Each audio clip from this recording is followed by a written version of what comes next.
मुझे यकीन नहीं होता कि हिंदू और इस्लाम मजहब में इतनी ज्यादा सिमिलैरिटीज हैं, जिसे देखकर लगता है कि ये एक ही मजहब के दो अलग अलग वर्जन्स हैं। जैसा कि हिंदू स्क्रिप्चर्स में नबी पाक का जिक्र होना और यहाँ तक कि काबा का भी जिक्र है। हिंदू मजहब की किताबों और कुरान में कई बातें तो एग्जैक्ट सेम लिखी हैं, लेकिन ये सब जानने से पहले हमें उन दोनों रिलीजियंस की हिस्ट्री को जानना होगा। साल 610 BC जब नबी पाक सल्लल्लाहु अलैहि वसल्लम हमको नबूत मिली और अल्लाह ने नबी पाक सल्लल्लाहु अलैहि वसल्लम के जरिए अपना पैगाम लोगों तक पहुंचाया, उस तरह इस्लाम मजहब शुरू हुआ। लेकिन अगर हिंदू मजहब की हिस्ट्री को देखा जाए तो इसका स्टार्टिंग पॉइंट किसी को नहीं पता कि ये मजहब कब बना और किसने बनाया। बहुत से स्कॉलर्स का मानना है कि हिंदू मजहब 5000 साल पुराना है, क्योंकि इंडस वैली सिविलाइजेशन में इस रिलीजन से जड़े कुछ एविडेंस मिले हैं। इंडस वैली आज के टाइम में पाकिस्तान के पंजाब प्रोविंस में मौजूद है। हिंदू अपने मजहब को सनातन धर्म बोलते हैं, यानी कि ऐसा धर्म जो हमेशा से था, लेकिन सही तौर पर हिंदू मजहब को इसके वैदिक पीरियड के बाद ही रिकॉग्नाइज किया जाता है। जब 1500 से 2000 BC में हिंदू मजहब के वेदों को लिखा गया था, इस तरह इस्लाम में हमारे पास कुरान है, इसी तरह हिंदू मजहब में वेद होते हैं। हिंदू मजहब इस्लाम की तरह ऑर्गेनाइज मजहब नहीं है। जिस तरह पूरा इस्लाम कुरान और हदीस पर टुका है, इस तरह हिंदू मजहब बिल्कुल नहीं है। हिंदू मजहब के बिलीव्स ट्रेडिशनल, रीजनल और कास्ट बेसिस पर डिफरेंट होते हैं। वेद, भगवद गीता, उपनिषद, पुराणास ये हिंदू मजहब की ऑथेंटिक किताबें हैं जिससे हिंदू मजहब को समझा जाता है, लेकिन वेदों को हिंदू मजहब में सबसे ऑथेंटिक सोर्स माना जाता है। जिस तरह हमारे इस्लाम में कुरान और हदीस की किताबें हैं, हिंदू मजहब के वेद, उपनिषद और पुराण आज से हजारों साल पहले कई इंटेलिजेंट लोगों ने लिखे थे। उस वक्त लोग एक साथ बैठकर एक दूसरे के साथ नॉलेज शेयर करते थे और इसी नॉलेज को इन किताबों में लिखा गया है।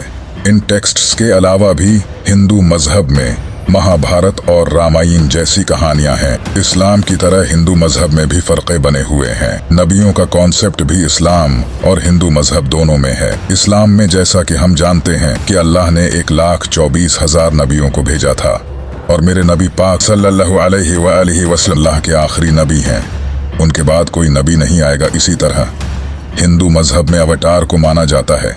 हिंदू मानते हैं कि जब धर्म मुश्किल में होता है तो भगवान खुद से इंसान की शक्ल में धर्म को बचाने आते हैं, जिसे वो अवतार कहते हैं। अवतार का मेंशन हमें किसी भी वेद में नहीं मिलता है सिवाय गीता और पुराण के। लेकिन इस्लाम में नबी तो अल्लाह के बंदे होते हैं, न कि अल्लाह खुद से इंसान की शक्ल में आता है।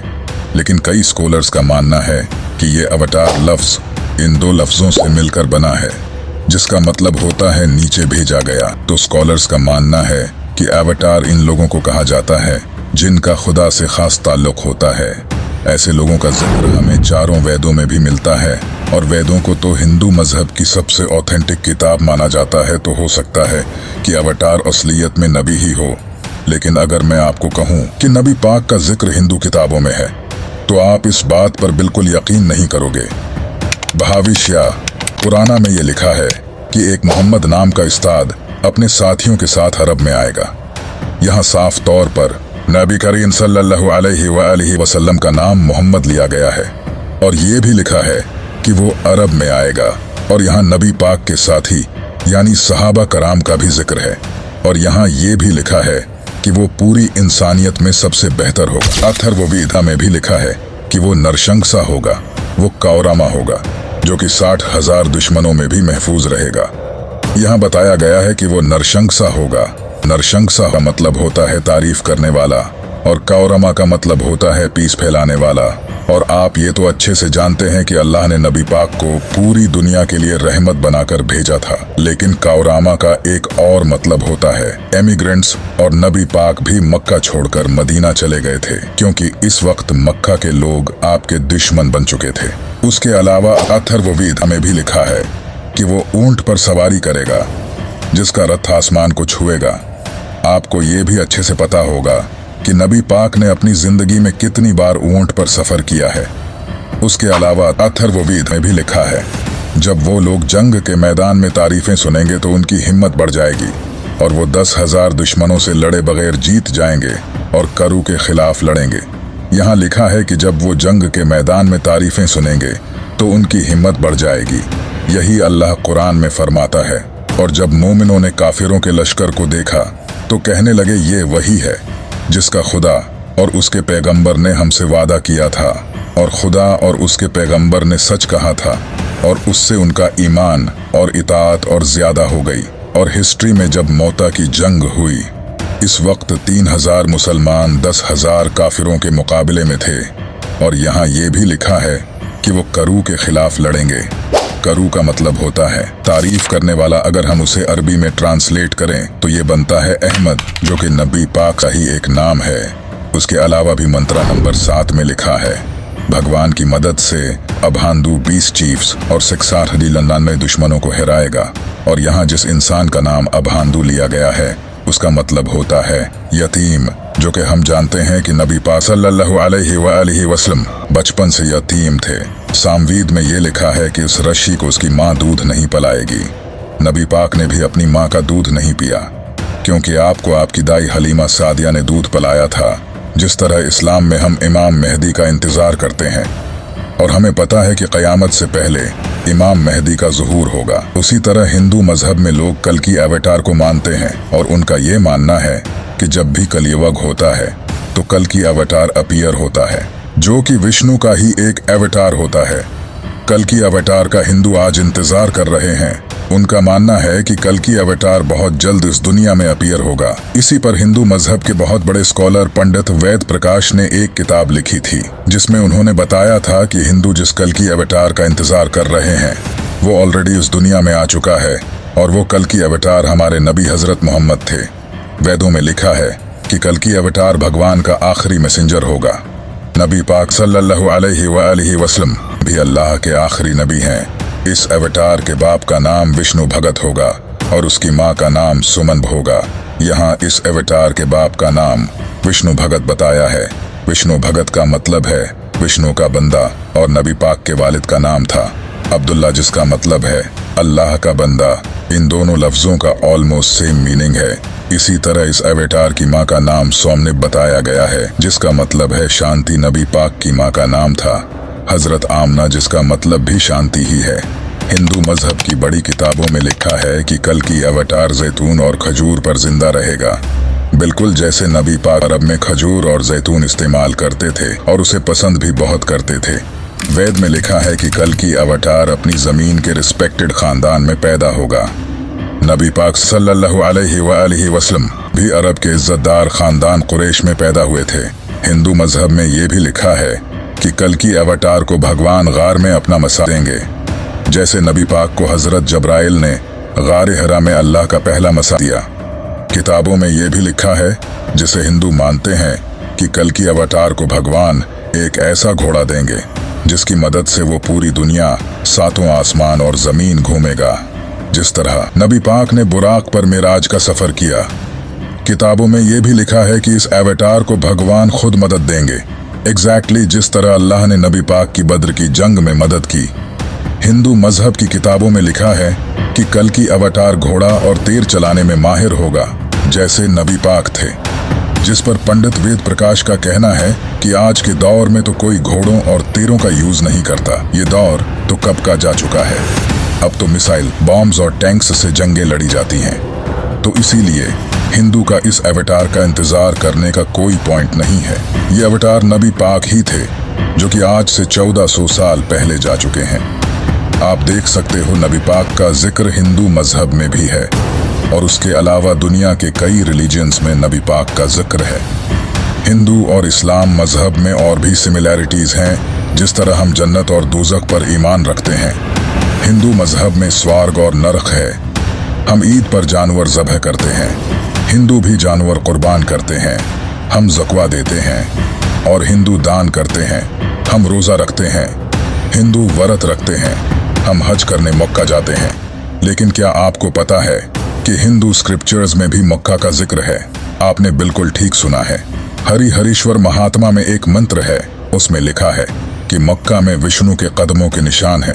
यहाँ विष्णु से मुराद खुदा है, क्योंकि विष्णु का मतलब होता है हर चीज की देखभाल करने वाला। जो अल्लाह के दूसरे नाम इल्मौकीतों का भी यही मतलब है।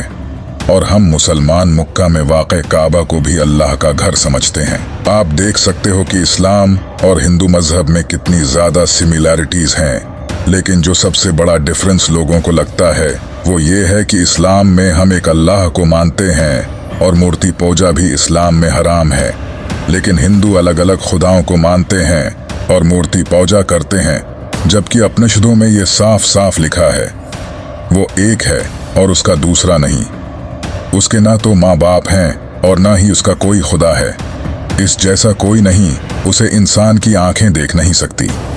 भगवत गीता में भी लिखा है कि जिनकी अक्लों को उनकी इच्छाओं ने चुरा लिया है वो उन मूर्तियों की पूजा करते हैं, उसे खुदा को छोड़कर। उसी तरह यजुर्वेदा में भी लिखा है उसकी कोई तस्वीर नहीं, उसे किसी ने पैदा नहीं किया और वो इबादत के लायक है। उसका कोई जिस्म नहीं, वो पाक है।